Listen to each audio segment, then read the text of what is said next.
आज के क्लास में हम लोग यानी इलेक्ट्रिक पोटेंशियल के बारे में जानकारी लेंगे। हेडिंग डाल देते हैं इलेक्ट्रिक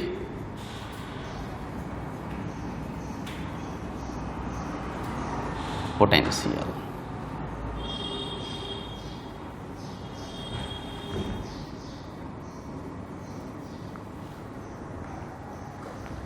यानी इलेक्ट्रिक पोटेंशियल टर्म का मीनिंग जो होगा यानी किसी भी चार्ज का कितना पोटेंशियल होगा, कितना उसका क्षमता होगा, इसी का हम लोग कैलकुलेशन करेंगे। तो इसका डेफिनेशन पहले लिखेंगे। Electric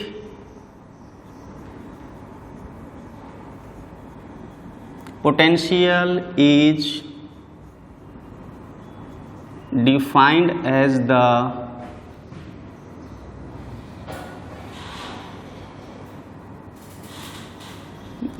negative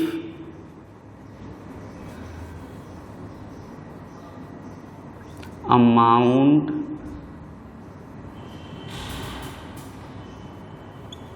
of negative work done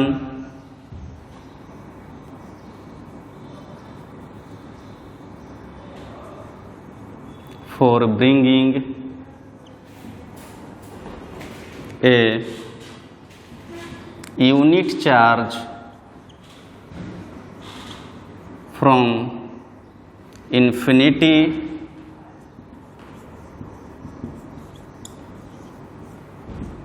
to given point.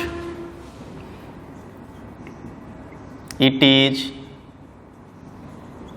denoted by V। इसको V से डिनोट करते हैं।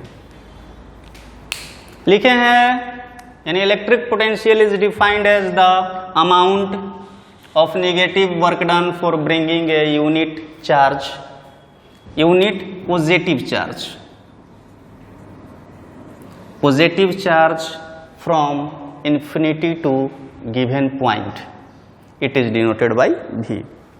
यानी ये जो रिलेशन है अब हम कैलकुलेट करेंगे, यानी इलेक्ट्रिक पोटेंशियल का फॉर्मूला डेवलप करेंगे। उसके बाद फिर एक शॉर्ट में डेफिनेशन लिखेंगे।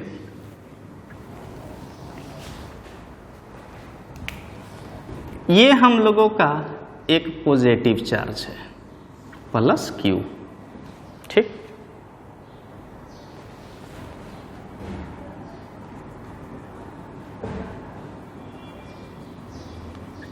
ये इस जगह को इन्फिनिटी कहेंगे, यानी यहाँ से ये R1 डिस्टेंस मान लिए हम, ये मेरा इन्फिनिटी है यहाँ तक, और यहीं पर +1 कूलम्ब चार्ज को हमने प्लेस कर दिया, ठीक। इन्फिनिटी से अब इसको हमको लाना है। देख लेते हैं कि इलेक्ट्रिक फोर्स उस जगह पे किस डायरेक्शन में लगेगा। यानी इस डायरेक्शन में तो इधर लगेगा इलेक्ट्रिक फोर्स। जब इलेक्ट्रिक फोर्स इधर लग रहा है तो इलेक्ट्रिक फील्ड भी इधर लगेगा। हमको यानी एक्सटर्नल एजेंट के द्वारा इसको अब यानी इलेक्ट्रिक फील्ड के अपोजिट डायरेक्शन में लाना है। मान लीजिए कि यहाँ पर हम +1 कूलम्ब लेकर के आ गए। अब ये दूरी कितना हो गया जो गिवन पॉइंट है, ये दूरी R2 is equal to R। हम इसको कंसीडर कर लिए, ठीक। अब यहां से एक वेरिएबल डिस्टेंस x डिस्टेंस पर हम एक छोटा सा लेंथ लेंगे जो कि dx लेंथ होगा। यहाँ पर +1 कूलम हमने प्लेस किया। इस जगह पर इलेक्ट्रिक फोर्स इधर ठीक, लेकिन डिस्प्लेसमेंट किधर हो रहा है? डिस्प्लेसमेंट तो इस डायरेक्शन में हो रहा है, यानी इस डायरेक्शन में डिस्प्लेसमेंट हो रहा है। इलेक्ट्रिक फोर्स के लिए एफ ई लिख दिया हमने। मेरे द्वारा जो फोर्स लगाया गया उसका डायरेक्शन इधर ही होगा, यानी ये फोर्स एक्सटर्नल एजेंट के चलते हुआ, यानी एजेंट लिख देते हैं, है ना। तो सबसे पहले हम वर्क डन कैलकुलेट करना चाहेंगे।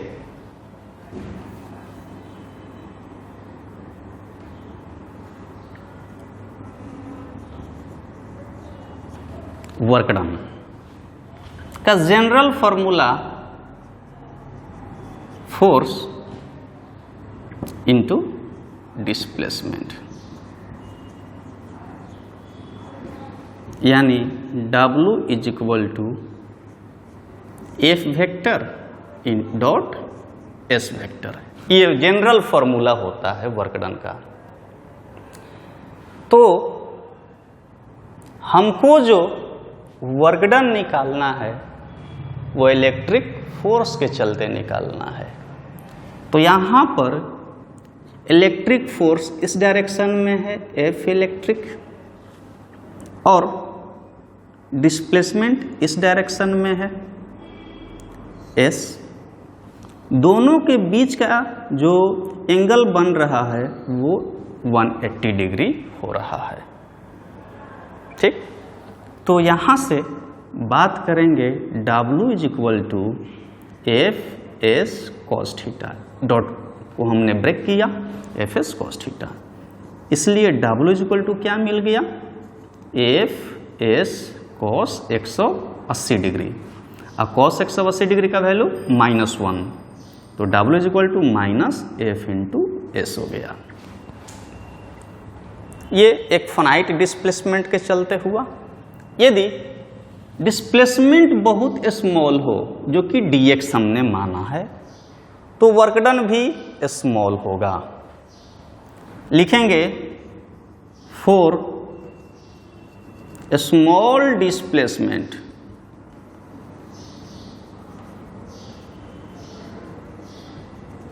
Work done should be small, यानी dW is equal to minus F d x. ठीक है, यहां तक हमने वर्क कर लिया।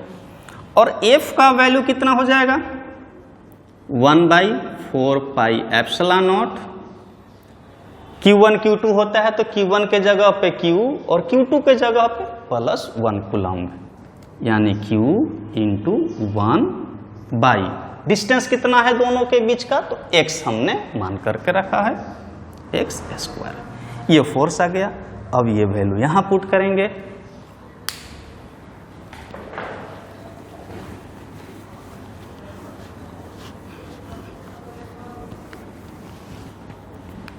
यानी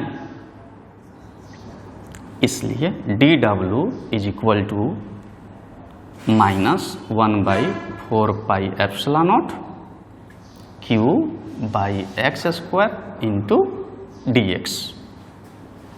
ठीक ना, दोनों तरफ डिफरेंशिएटिंग टर्म है, तो बिना इंटीग्रेशन के सॉल्व ये नहीं होगा, यानी integrate both side with proper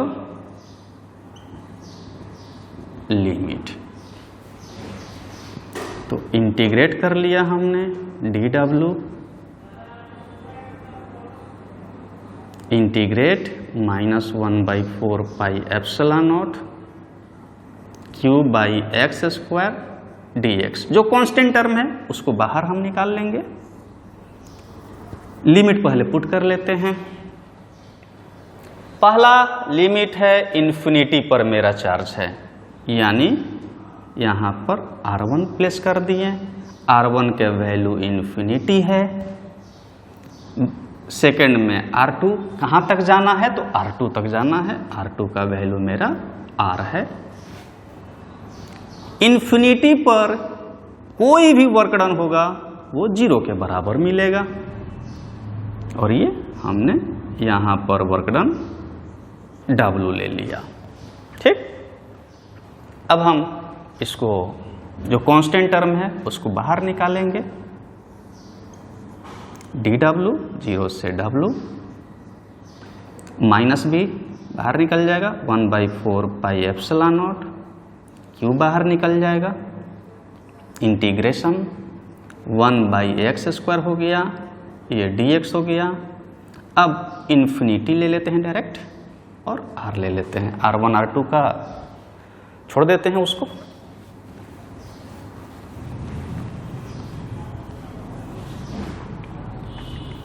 अब dW का इंटीग्रेशन W हो जाएगा, limit 0 to W is equal to -Q/4 pi epsilon naught, 1/x² है तो x टू द पावर -2, और इसको इंटीग्रेट करेंगे तो क्या मिल जाएगा, x to the power -2 + 1 -2 + 1 infinity से R, ये मिला।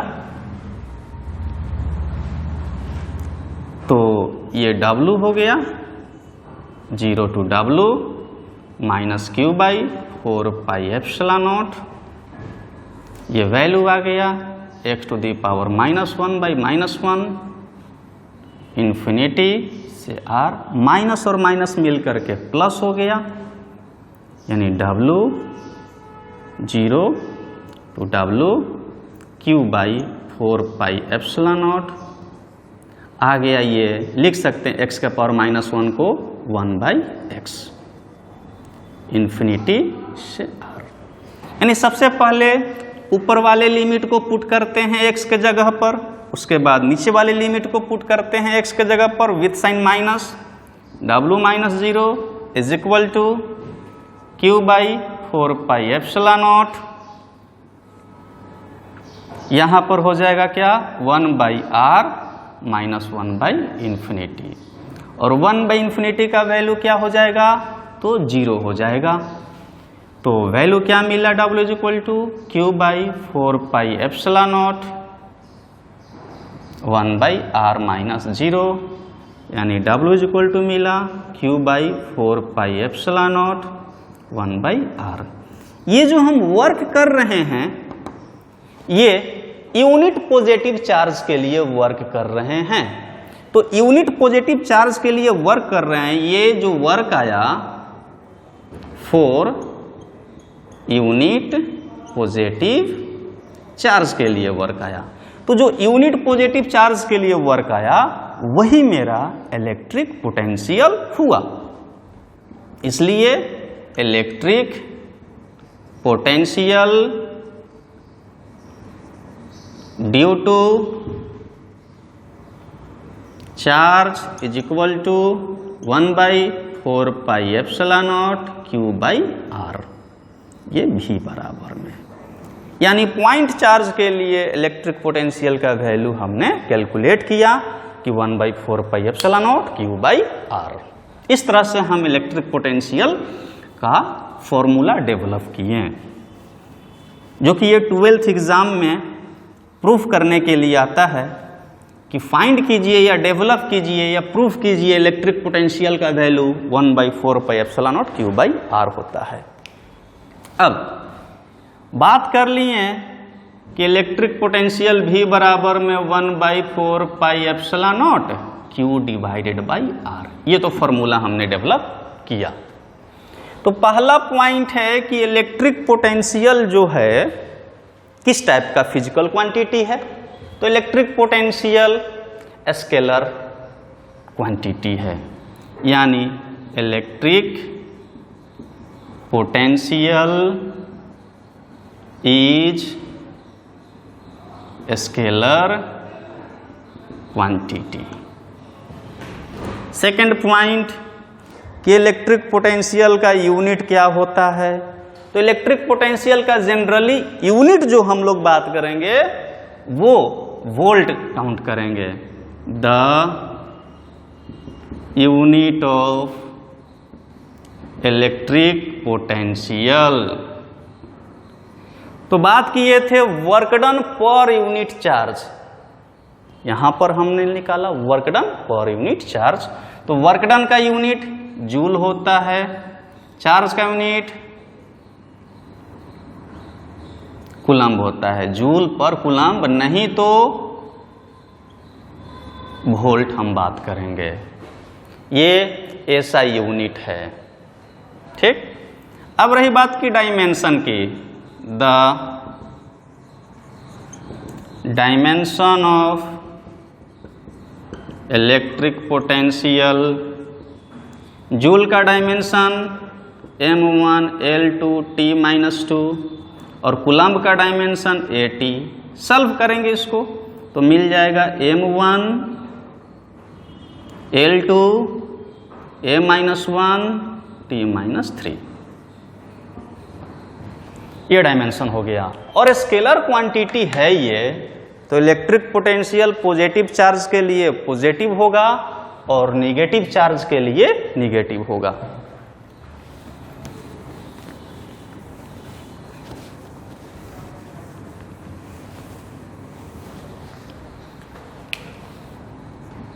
Electric potential for positive charge is positive, electric potential for negative charge is negative। ये हो गया, यानी इलेक्ट्रिक पोटेंशियल पॉजिटिव चार्ज के लिए पॉजिटिव होगा और नेगेटिव चार्ज के लिए नेगेटिव होगा।